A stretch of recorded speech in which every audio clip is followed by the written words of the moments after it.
Welcome back everybody, Matt the Man here, hope you're doing well. Today we are talking about the new film Greenland 2, or otherwise known as Greenland Migration. This is a sequel to the original Greenland that I have right here behind me. That came out back in 2020.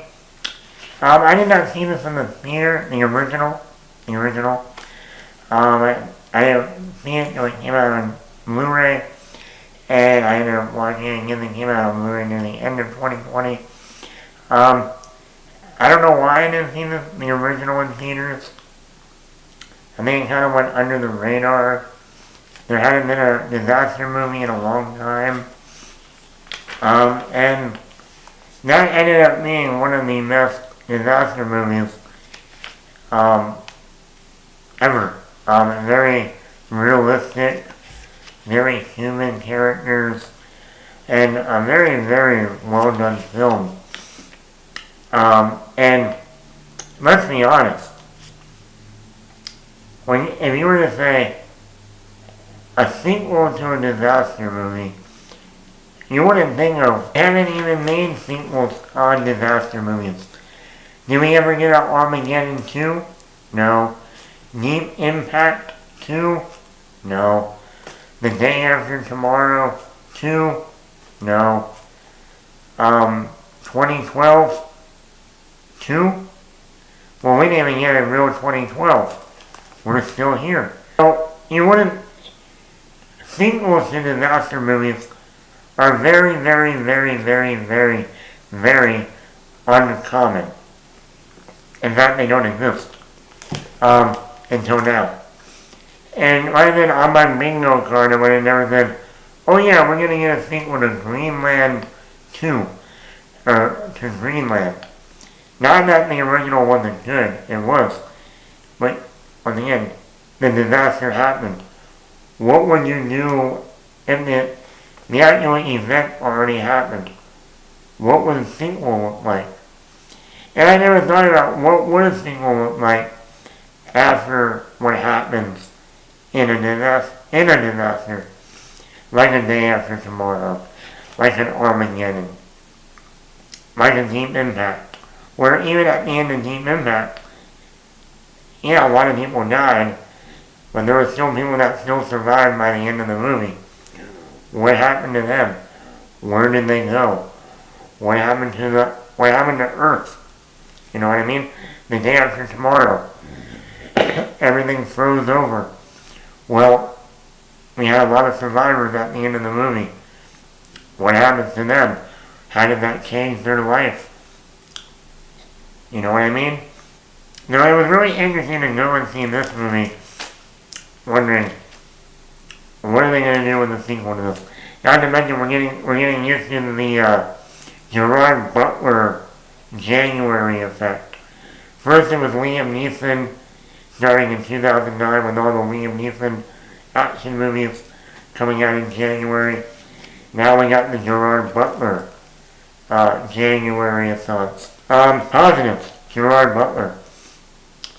For someone who started out in the Phantom of the Opera and Tomb Raider, the first with Angelina Jolie, he has become a very good actor. And here it brings a lot of the emotion, the heart. He plays an average guy. And he can pull it off so well. His scenes with his son and his wife, played by Morena Baccarin, are great.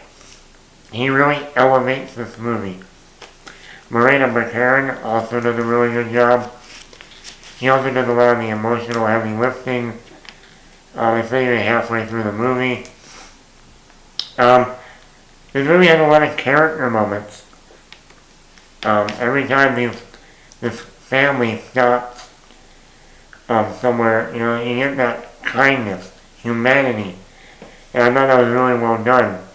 In a disaster movie, in a crisis, you would hope that people will be civil and be normal and be humane and not little assholes. But You never know, especially in this day and age. Just put on the news. It's only a 98-minute movie. Now, the first one was about 20 minutes longer. And I felt like, for the most part, for almost a 95-minute movie, it was well paced. You had some, disaster moments, but then you got those character moments. A disaster moment, then a character moment. It was a nice back and forth. And negatives. This movie needed more destruction. One thing that's hard to say because we never had a sequel to a disaster movie. So what would a sequel look like? But I think going into this movie you would expect a little bit more disaster sequences. Yes, the big event has already happened.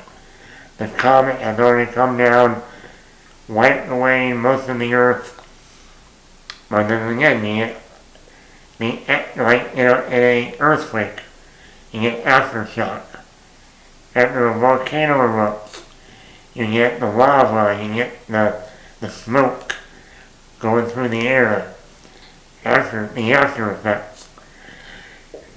Well, when a fucking comet comes and hits the Earth, there's going to be a lot of after effects from that. And I wish we got a little bit more. Some of the stuff is really good, but I wish we got some more. I also wish they spent more time at the beginning. This movie is 5 years after the first movie.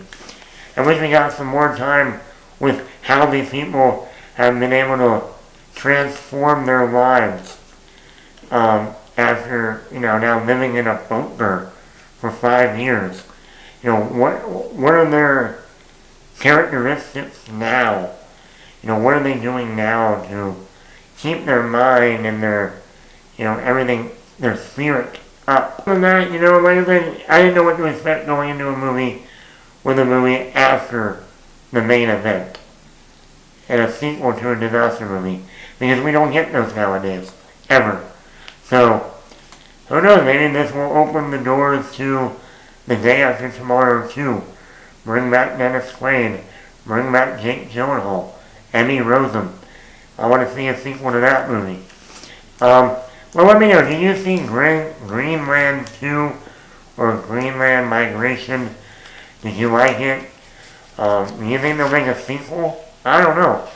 Technically they could. Technically this movie ended on a satisfying note, so you just look at it as a bookend movie. Well, who knows? Let me know in the comments below. Matt the Man here. Hit that subscribe button. Hit the like button.